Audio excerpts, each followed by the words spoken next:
What up and welcome to Rama Screen YouTube channel, and here's my review of Netflix animated series Jurassic World Chaos Theory Season 4, aka the final season. Let's rock this. Oh man, why does this show have to end? It felt like it was barely here. We just had Season 1 last year, and now it's the series finale already?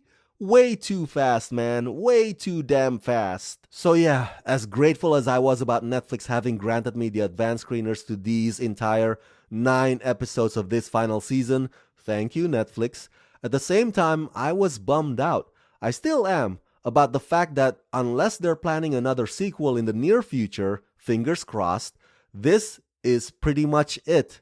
Meaning, we'll have to say goodbye to the Nublar Six again, and this time it might be permanent. Anyways, let's get right to it, shall we? Since this review arrives ahead of the Season 4 premiere, Netflix has told me, Rama, please do not spill spoilers, and I will honor their request.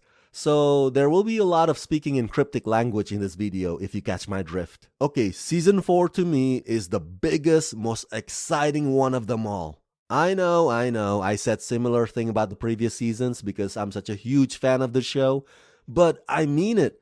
The way that the story in this new season delves even deeper into the lingering conflict between the Nublar Six in the aftermath of them finding out about Brooklyn is both poignant and profound, and it makes the characters' attitudes seem bolder and more mature than they've ever been. Now, you've already seen that treetop clip that was recently released on YouTube, right? Where they're stuck in a jeep up on a tree, kind of like an homage to that one scene in the Jurassic Park movie. Well, let me tell you, you ain't seen nothing yet, because that whole treetop sequence was pulse-pounding AF. I was on the edge of my seat. It was absolutely nail-biting, because even though deep down we all know that the Nublar Six are gonna survive somehow, just as they always do, but trust me when I say that Season 4 is probably the first time in a long time where that survival certainty gets a bit shaken.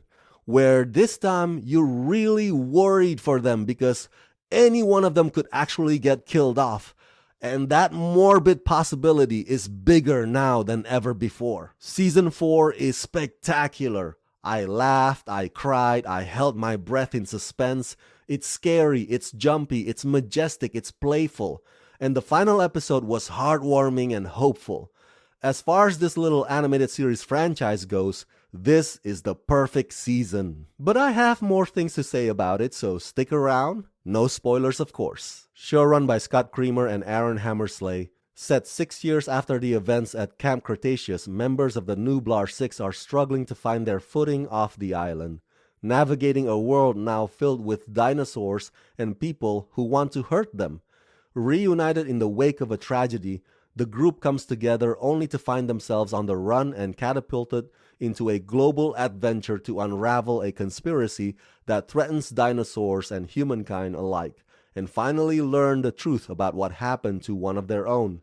In Season 4, the Nublar Six must find a way to come together as they struggle to survive the deadly dinosaur and human threats hidden within Biosyn Valley. Voice starring Paul-Mikél Williams, Sean Jambrone, Darren Barnett, Rainy Rodriguez, Kausar Mohammed, and Kirsten Kelly. Now, at the beginning of this new season, are the camp fam still upset at Brooklyn? Abso-freaking-lutely. And it's funny the way that the writers resolve this little friendship conflict. They did it by approaching it one character at a time, so each one gets the attention that he or she deserves as they confront Brooklyn one by one without neglecting the adventure at hand. By that I mean, it cleverly integrates the relational dilemma with the journey. So the result is the story never felt like it had to press pause just for the drama, and that's a smart move on their part. Plus, there's only 9 episodes this time, so the whole thing progresses pretty swiftly. As you all know, the story in this new Season 4 is set in the tail end of the movie Jurassic World Dominion. So Season 4 has a lot of familiar references. It always appears that the Nublar Six are just a few steps ahead of Owen Grady and the gang. And also because of that setting, There are several dino fights in this season that are not fully shown or fully depicted. You only get snippets of them. Why? Because it's as if the show is telling you, well, if you want to see how that fight turns out, you can just go watch Jurassic World Dominion and find out there. But don't worry, the dino fights that are exclusively designed just for Season 4, aka the scenes that are not created from the movie, you get to see that whole action, and you get to see which dino dies in those fights, and they are pretty gnarly and pretty epic. Okay, let's talk about the dinosaur, shall we? Let's see, Giganotosaurus shows up quite often, actually, a few times. Oh, there's that giant bird, Quetzalcoatlus, I hope I said that right. She really gives them a hard time when they're at that observation tower. Of course, the big nails dude, Therizinosaurus, makes an appearance because of the Jurassic World Dominion setting. Ooh, I almost forgot. There are several T-Rexes in this new season. I'm talking more than a couple. And there is an epic, lengthy fight between them and the raptors. And you have got to see it with your own eyes to believe it, because trust me, that particular fight was awesome. And the usual suspects, of course, like Brachiosaurus, Ankylosaurus, Parasaurolophus lux. I'm sorry if I mispronounced that name, by the way. I'm not a dino expert like Darius. I'm just a dino admirer. Oh, and there's those giant locusts again. God, I hate those things. Good thing this time they're on fire, literally.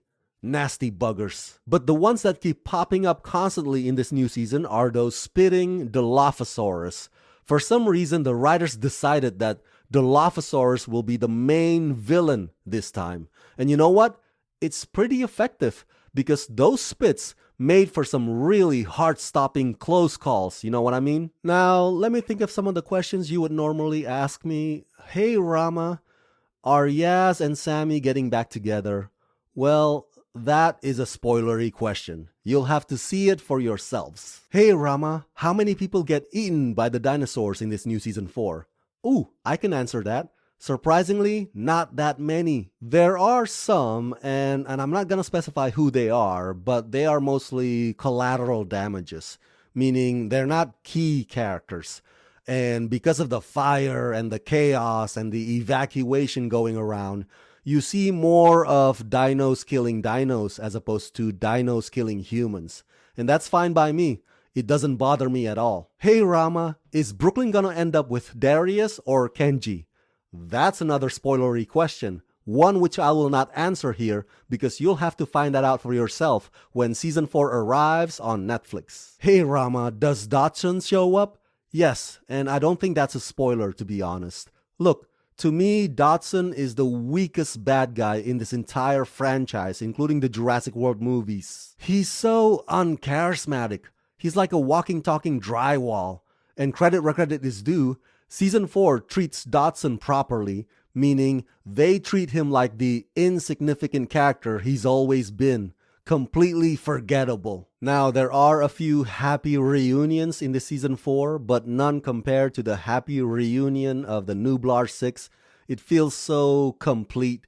And by this point, their ride or die bond is stronger than ever.